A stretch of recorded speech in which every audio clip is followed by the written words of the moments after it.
Hai teman-teman sekalian, saya mau tanya nih, Anda sekarang udah ada pasangan belum?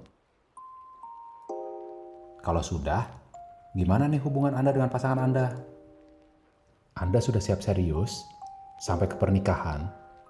Kalau belum, bagaimana kriteria pasangan idaman Anda? Kita semua pasti berharap bisa bertemu dengan pasangan idaman kita. Dan kalau sudah ketemu sama yang kita idamkan, lalu si dia juga tipe kita banget nih. Pasti kepikirannya mau serius deh. Dan berharap selalu langgeng dan bisa bertahan sepanjang masa. Seperti pepatah keren dari barat nih, till death do us part. Dengan catatan, ini pasangan idaman kita nih ya. Kriteria pasangan idaman berbeda-beda antara kita. Mungkin kriteria idamannya cantik atau ganteng, mungkin romantis dan pengertian, atau humoris, tergantung selera Anda.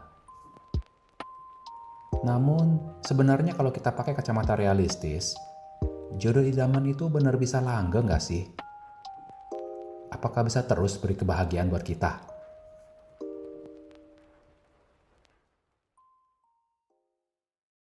Kenapa kita bisa tanya seperti ini? Mari kita lihat statistik tingkat perceraian Indonesia. Pada tahun 2021, peningkatan perceraian naik 53,5% dari tahun sebelumnya loh. Jumlah perceraian di Indonesia tahun 2021 sampai 447.743 kasus. Bayangkan betapa banyaknya kasus perceraian ini. Sekitar 75% yang gugat cerai itu dari pihak istri. Dan sekitar 25% suami yang menggugat. Yang paling menarik, penyebab utama perceraian itu karena pertengkaran loh.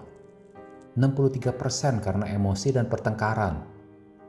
Alasan ekonomi menjadi penyebab nomor 2 di angka 25%. Nah, kami tidak bermaksud menakut-nakuti teman-teman sekalian dengan fakta data statistik yang terkesan rada pesimis ini.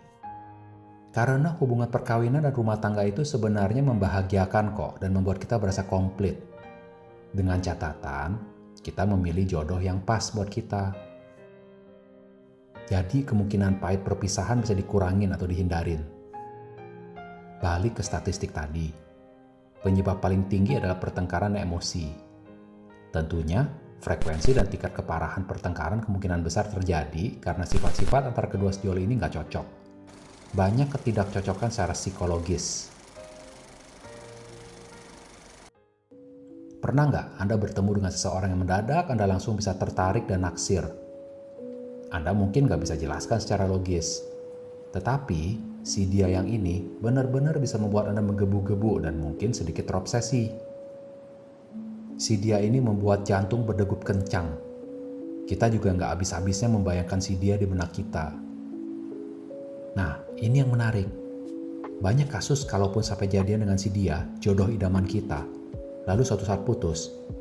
Nanti ke depannya biasanya kita cenderung tertarik dengan seseorang dengan karakteristik sifat yang sangat mirip dengan si dia. Kenapa bisa begitu ya? Ada satu teori psikologi yang menerangkan bahwa kita secara bawah sadar cenderung tertarik dengan lawan jenis yang memiliki sifat yang mirip dengan orang-orang yang paling dekat dengan kita pada saat kita masih kecil. Misalnya orang tua, baik ayah ataupun ibu.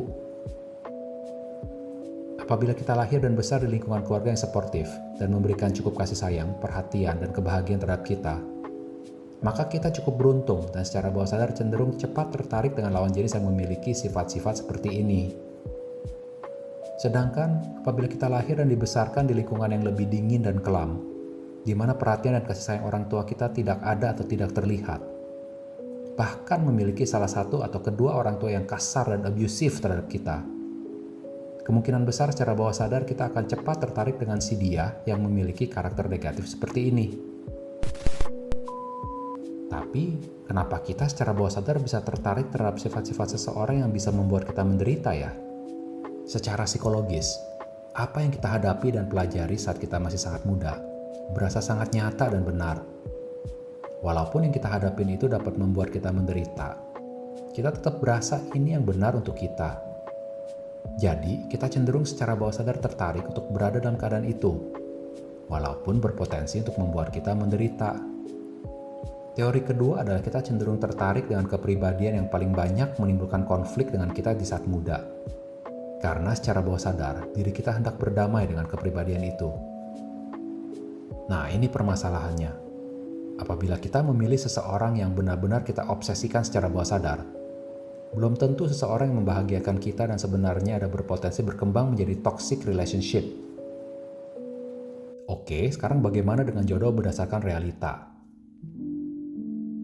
Dalam perjalanan hidup kita, karena banyak faktor, kemungkinan sebagian dari kita tidak mendapatkan kesempatan untuk bertemu atau bisa menjalin hubungan yang lama dengan jodoh idaman kita, yang secara bawah sadar memenuhi kriteria kita.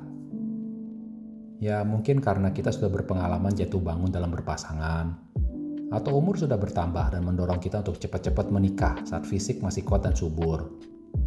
Atau bisa juga dorongan orang tua dan tekanan sosial peer pressure dari masyarakat di sekitar kita.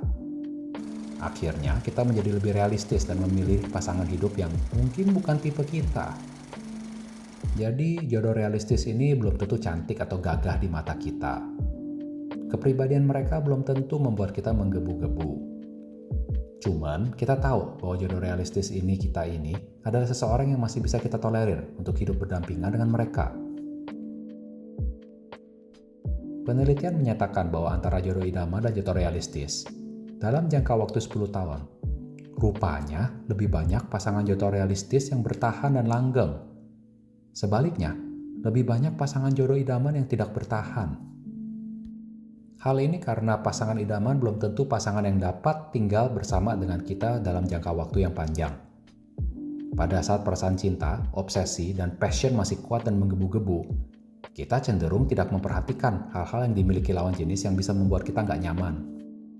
Nah, biasanya pada saat pasangan udah tinggal 6 atau 7 tahun atau lebih lama, di mana perasaan tergila-gila dan terobsesi mungkin sudah menurun.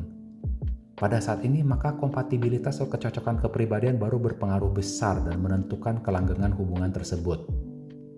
Biasanya konflik-konflik dan ketidakcocokan yang sebelumnya terabaikan mulai muncul dan menguji hubungan keduanya nih. Kebalikannya untuk pasangan realistis, mungkin bisa lebih banyak konflik dan perbedaan pendapat di saat-saat awal hubungan. Cuman, biasanya setelah 6 atau 7 tahun berselang, frekuensi konflik bisa secara gradual mereda. Kenapa begitu? Karena konflik-konflik di awal hubungan telah menyediakan kesempatan untuk kedua pasangan untuk saling beradaptasi, sehingga mengurangi konflik-konflik yang sama untuk muncul lagi ke depannya. Teman-teman, kesimpulan ini nggak bersifat absolut ya. Karena dalam realita masih banyak sekali faktor-faktor lain yang dapat muncul dan dapat mempengaruhi kehidupan berpasangan dan keseharian rumah tangga, baik internal maupun eksternal. Cuman apabila Anda dihadapkan dengan situasi seperti ini, misalnya Anda dalam keadaan harus memutuskan mau serius ke calon jodoh yang mana, mungkin pembahasan ini bisa menjadi salah satu dasar bahan pertimbangan Anda. Salam sejahtera teman-teman sekalian. Semoga berjodoh dengan si dia yang terbaik untuk Anda ya.